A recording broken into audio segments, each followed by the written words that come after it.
ഉത്സവ സീസൺ എത്തിക്കഴിഞ്ഞു. ഇന്ത്യൻ വാഹന വിപണിയിൽ ചില ആവേശകരമായ ഡീലുകളും പുതിയ ലോഞ്ചുകളും കാണാൻ പോവുകയാണ്. ഉത്സവ സീസണിന്റെ ആദ്യ മാസത്തിൽ നടക്കാൻ പോകുന്നത് 5 സുപ്രധാന കാർ ലോഞ്ചുകളാണ്. മാരുതി സുസുക്കി ഡിസയർ മുതൽ കിയ EV9 വരെയാണ് ഈ ലിസ്റ്റിലുള്ളത്. ഒക്ടോബറിൽ ലോഞ്ച് ചെയ്യുന്ന കാറുകളും SUVകളും ഏതൊക്കെയെന്ന് നോക്കാം. ഈ ഉത്സവ സീസണിൽ ആളുകൾ കാത്തിരിക്കുന്ന ലോഞ്ചുകളിൽ ഒന്നാണ് പുതിയ തലമുറ മാരുതി സുസുക്കി ഡിസയർ. ഇന്ത്യയിലെ ഏറ്റവും ജനപ്രിയമായ ഒരു സെഡാൻ കൂടിയാണിത്. ഒരു ദശാബ്ദത്തിലേറെയായി അപ്ഡേറ്റ് ലഭിക്കാത്ത ഇന്ത്യൻ വിപണിയിലെ കാറുകളിൽ ഒന്നുകൂടിയാണ് ഈ ഒരു മോഡൽ. ഇത് ഒക്ടോബറിൽ ലോഞ്ച് ചെയ്യപ്പെടും. ഈ വർഷം ആദ്യം സ്വിഫ്റ്റ് ഹാച്ച്ബാക്കിൽ അവതരിപ്പിച്ച അതേ 1.2 ലിറ്റർ സെഡ് സീരീസ് എഞ്ചിൻ തന്നെയാണ് പുതിയ ഡിസയർ സെഡാനിൽ അവതരിപ്പിക്കാൻ പോകുന്നത്. ഇത് ഏകദേശം 80 bhp കരുത്തും 112 Nm ടോർക്കും സൃഷ്ടിക്കും. Electric sunroof, automatic climate control, wireless phone charger, വലിയ 9 ഇഞ്ച് ഇൻഫോർടൈൻമെന്റ് സിസ്റ്റവും മോഡലിലെ ഫീച്ചറുകളാണ്. ഒക്ടോബർ 3-ന് കിയ കാർണിവൽ ലക്ഷറി MPV 2024 ഇന്ത്യയിൽ അവതരിപ്പിക്കും. കിയ EV9 ഓൾ ഇലക്ട്രിക് SUVക്കൊപ്പം ഇത് ലോഞ്ച് ചെയ്യുമെന്നാണ് പ്രതീക്ഷിക്കുന്നത്. രണ്ടും ആദ്യം കംപ്ലീറ്റ്ലി ബിൽഡ് യൂണിറ്റുകളായി അവതരിപ്പിക്കും. 8 സ്പീഡ് TCA ട്രാൻസ്മിഷനുമായി ബന്ധിപ്പിച്ചിരിക്കുന്ന അതേ 2.2 ലിറ്റർ 4 സിലിണ്ടർ ഡീസൽ യൂണിറ്റ് ആണ് കാർണിവലിന് കരുത്ത് പകരുന്നത്. ഇതോടെ MPVക്ക് മുൻ ചക്രങ്ങളിലൂടെ 196 bhp പവറും 441 Nm പരമാവധി ടോർക്കും സൃഷ്ടിക്കാനാകും.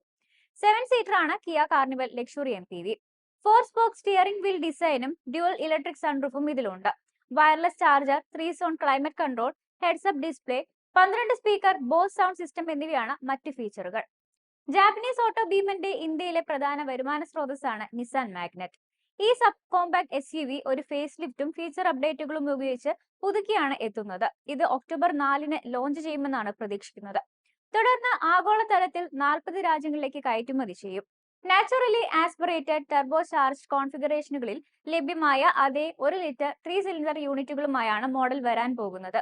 ഇതിൽ 6 എയർ ബാഗുകൾ, EBD കൂടിയ ABS, ESC, traction control, surround view monitor എന്നിങ്ങനെ നിലവിലെ മോഡലിലുള്ള അതേ സുരക്ഷാ ഫീച്ചറുകളെല്ലാം ഫീച്ചർ ചെയ്യുമെന്നാണ് പ്രതീക്ഷിക്കുന്നത്. പുതിയ സിംഗിൾ പാൻ ഇലക്ട്രിക് സൺറൂഫാണ് മാഗ്നറ്റിന്റെ പ്രധാന ഫീച്ചർ അപ്ഡേറ്റുകളിലൊന്ന്. Wireless Apple CarPlay, Android Auto എന്നിവയോട് കൂടിയ വലിയ 9 ഇഞ്ച് ഡിസ്പ്ലേ ഫേസ് ലിഫ്റ്റ് കൊണ്ടുവരുമെന്നാണ് പ്രതീക്ഷ. BYD E-MAX 7 ഈ വർഷം ഒക്ടോബർ 8-ന് അവതരിക്കും. ചൈനീസ് നിർമ്മാതാവ് ഇതിനകം തന്നെ എല്ലാ ഇലക്ട്രിക് MPVയുടെ ബുക്കിംഗും തുറന്നിട്ടുണ്ട്. താല്പര്യമുള്ള ഉപഭോക്താക്കൾക്ക് രാജ്യത്തുടനീളമുള്ള BYD അംഗീകൃത ഔട്ട്ലെറ്റുകളിൽ ടോക്കൺ തുകയായ 51,000 രൂപ അടച്ചോ അല്ലെങ്കിൽ ഓൺലൈനായി ഔദ്യോഗിക BYD വെബ്സൈറ്റ് വഴിയോ ബുക്ക് ചെയ്യാവുന്നതാണ്. കൂടുതൽ പരിസ്ഥിതിയോട് ഇണങ്ങി നിൽക്കുന്ന ഒരു മൾട്ടി സീറ്റർ വാഹനം സ്വന്തമാക്കാൻ താല്പര്യപ്പെടുന്ന ഇന്ത്യൻ കുടുംബങ്ങൾക്ക് വേണ്ടിയാണ് E-MAX 7 രൂപകൽപ്പന ചെയ്തിരിക്കുന്നതെന്നാണ് BYD പറയുന്നത്. BYD E-MAX 7ന്റെ ബാറ്ററിയെയും റേഞ്ചിനെയും കുറിച്ച് വ്യക്തമായ വിവരങ്ങളൊന്നും വെളിപ്പെടുത്തിയിട്ടില്ല.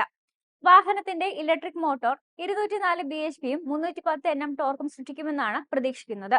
12.8 റൊട്ടേറ്റിംഗ് ടച്ച് സ്ക്രീനോട് കൂടിയ ഡ്യുവൽ ടോൺ ക്യാബിൻ, 6 എയർ ബാഗുകൾ, 360-ഡിഗ്രി ക്യാമറ, ലെവൽ 2 ADAS സ്യൂട്ട് സുരക്ഷാ ഫീച്ചറുകൾ എന്നിവ E-MAX 7 ഉൾപ്പെടുത്തിയിട്ടുണ്ട്. കാർണിവൽ MPVക്കൊപ്പം ഒക്ടോബർ 3-ന് ലോഞ്ച് ചെയ്യാൻ തയ്യാറായിരിക്കുകയാണ് all electric Kia EV9 SUV. തുടക്കത്തിൽ Kia India top spec GD line AWD variant കൊണ്ടുവരും. തുടർന്ന് ലോവർ എൻഡ് വേരിയന്റുകൾ കൊണ്ടുവരും. ഈ GMP ആർക്കിടെക്ചറിനെ അടിസ്ഥാനമാക്കിയുള്ളതാണ് EV9. GT ലൈൻ AWD സ്പെക്കിൽ ഒറ്റ ചാർജിൽ EV9 SUVക്ക് 434 കിലോമീറ്റർ ഓടാൻ കഴിയുമെന്നും 350 kW DC ഫാസ്റ്റ് ചാർജിംഗ് ഉപയോഗിച്ച് 24 മിനിറ്റിനുള്ളിൽ 10% മുതൽ 80% വരെ ചാർജ് ചെയ്യാൻ കഴിയുമെന്നും കിയ പറയുന്നു. സുരക്ഷാ സാങ്കേതിക വിദ്യയുടെ ലെവൽ 3 ADAS സ്യൂട്ടാണ് ഇത് അവതരിപ്പിക്കുന്നത്.